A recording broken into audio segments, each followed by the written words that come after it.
மதுரையில் நேற்று முதலமைச்சர் போகும்பொழுது பந்தல்குடி கால்வாயில துணியை போட்டு மறைச்சிருக்கிறாங்க. அதுக்கப்புறம் இரவு போய் முதலமைச்சர் ஆய்வு செய்ய அதை எப்படி பார்க்குறீங்க? அதிகாரிகள் தரப்புல அவங்க மெத்தனமா செயல்படுறதா? இதுதான் திராவிட மாடல் அரசு. எப்படின்னு கேட்டீங்கன்னா, முதலமைச்சருக்கு நாட்டில் என்ன நடக்குதுன்னே தெரியல. அதிகாரிகள் அதை மறைக்கிறார்கள். முதலமைச்சர் கூட செய்யணும்னு என்ன இருந்தால் அதிகாரிகள் அதை மறைச்சு நாட்டில் என்ன நடைபெறுகிறது என்பதை முதலமைச்சருடைய கவனத்துக்கு எடுத்து சொல்றது. அது மட்டும் இதெல்லாம் சுத்தப்படுத்தி விட்டு போயிருந்தா ரொம்ப நல்லா இருந்திருக்கும். முதலமைச்சர் டெல்லியில் போய் பிரைம் மினிஸ்டரில் கேட்குறாங்க, தாமிரபரணி யார் சுத்தம் பண்ணணும், வைகை யார் சுத்தம் பண்ணணும் அப்படின்னு. இவங்களே இதெல்லாம் சுத்தப்படுத்திருந்தா அந்த சாக்கடையெல்லாம் சுத்தப்படுத்தினா மக்களுக்கு அது மிக நன்மையானதாக இருந்திருக்கும். இதுதான் திராவிட மாடலுடைய அரசு. அதே போல கமலஹாசன் மக்கள் நீதி மையம் டிவி போட்டு உடச்சோடு டிவிக்குள்ளே போயிட்டாங்க. இல்லை, அதை பற்றி நான் ஒன்றும் அவருடைய சொந்த விஷயங்கள் அதுக்குள்ளே நம்ம போய் கருத்து சொல்கிறோம்.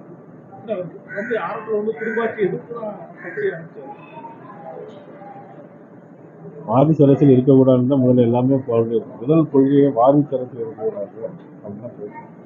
ஒரு ராஜ்யசபா சீட்டு கொடுத்த உடனே வாரிசு அரசியல்லாம் இருக்கலாம் அப்படின்னு சொல்கிறாங்க. தமிழ்ல கன்னடம் பிறந்துச்சு அப்படின்னு சொல்றாரு. இப்ப இருக்கிற சக்லஸ் படம் கன்னடத்துல பயங்கரமான எதிர்ப்பு போடக்கூடாது. இல்லை, அவரவர்களுக்கு அவருடைய தாய்மொழி ரொம்ப முக்கியம். அதனால எந்த மொழி பெரியதுன்னு நம்ம சொல்றதுல கருத்து சொல்ல முடியாது. நம்முடைய தாய்மொழி நமக்கு முக்கியம், அதை தான் நம்ம சொல்லணுமே தவிர அது மட்டும் இல்லை. கமலஹாசன் அவர்கள் கன்னடத்தை பூர்வமாக கொண்ட ஒரு முதலமைச்சர் பிரச்சனை சொன்னாங்க. ஆனால் அந்த முதலமைச்சர் ஒரு படப்பிடிப்புக்காக போகும்போது எல்லாரும் அங்கிருந்து சொன்னாங்க, தமிழ் கன்னடம் வாழ்க அப்படின்னு சொல்லுங்க அப்படின்னு சொன்னாங்க. அதுக்கு அம்மா என்ன சொன்னாங்கன்னா, தமிழ் வாழ்க அப்படின்னு சொல்லி தைரியமாக சொல்லிட்டு வந்தாங்க.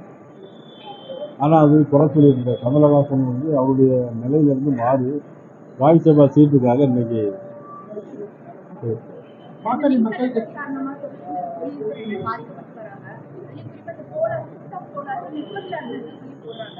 மத்திய அரசு பல்வேறு திட்டங்கள் கொண்டு வர நிலையில மாநில அரசு நெட்வொர்க் சார்ஜஸ்னால தொழில்துறையினர் பாதிக்கப்படுவது. இல்லை, கண்டிப்பா. அதாவது என்ன, மின்கட்டண உயர்வு ஒரு பக்கம். தமிழ்நாடு முதலமைச்சர் மின்கட்டண உயர்வு வருஷந்தோறும் 6% அறிவிக்கப்படாமல் மின்கட்டண உயர்வு இருக்குது. இந்த நெட்வொர்க் சார்ஜ் என்பது உண்மையிலே அது பாதிக்குன்னா அதை பரிசீலனை செய்ய வேண்டியது. சோலார் பேனல் பிரதமர் ரொம்ப விழிப்புணர்வு ஏற்படுத்திட்டு வருவாரு. தமிழ்நாட்டின் துறைகளில் ரொம்ப குறைவா இருக்குது திட்டத்தை நடைமுறைப்படுத்த. அந்த மத்திய அரசு திட்டம் எதுவாக இருந்தாலுமே மாநில அரசு எதுவுமே செய்யறது. வீடு கொடுக்கிற திட்டமாக இருந்தாலும் சரி, எந்த திட்டமாக இருந்தாலும் சரி, மாநில அரசு அது மத்திய திட்டத்தை முழுவதும் மறைத்து விட்டு மக்களுக்கு எந்த காரியங்களும் செய்யாத ஒரு அரசாக தான் இன்னைக்கு முதலமைச்சருடைய அரசு. விஜய் பேசி என்ன சொல்லியிருக்காருன்னா, வீடு 2026 பெட்டி கொட்டுவாங்க அப்படிங்கிற விமர்சனம் வச்சிருக்காரு. உண்மைதான். இன்னைக்கு ஆளுங்கட்சியில் பார்த்தீங்கன்னா நிதிஷ் 300 கோடி ரூபாய்க்கு வீடு கட்டிட்டு இருக்காரு. ஆகாஷ் அவர் 500 கோடி ரூபாய்க்கு வீடு கட்டிட்டு இருக்காரு சொல்றாங்க. அது 500 கோடி ரூபாய் வீடு கட்டுறாங்க, நிலத்துல பப்புக்கு போயாச்சு. 30 லட்சம் ரூபாய்க்கு லூயிவிட்டான் பேக் வாங்கி கொடுக்குறாங்க நடிகர்களுக்கு அப்படின்னு சொல்றாங்க. இன்னைக்கு பணம் அந்த அளவுக்கு எக்ஸஸா இன்னைக்கு திமுகவில் தான் இருந்துச்சு. அதனால அதுக்கு ஒரு விஜய் சொல்றது உண்மைதான். வெட்டியா பணம் கொடுப்பாங்க.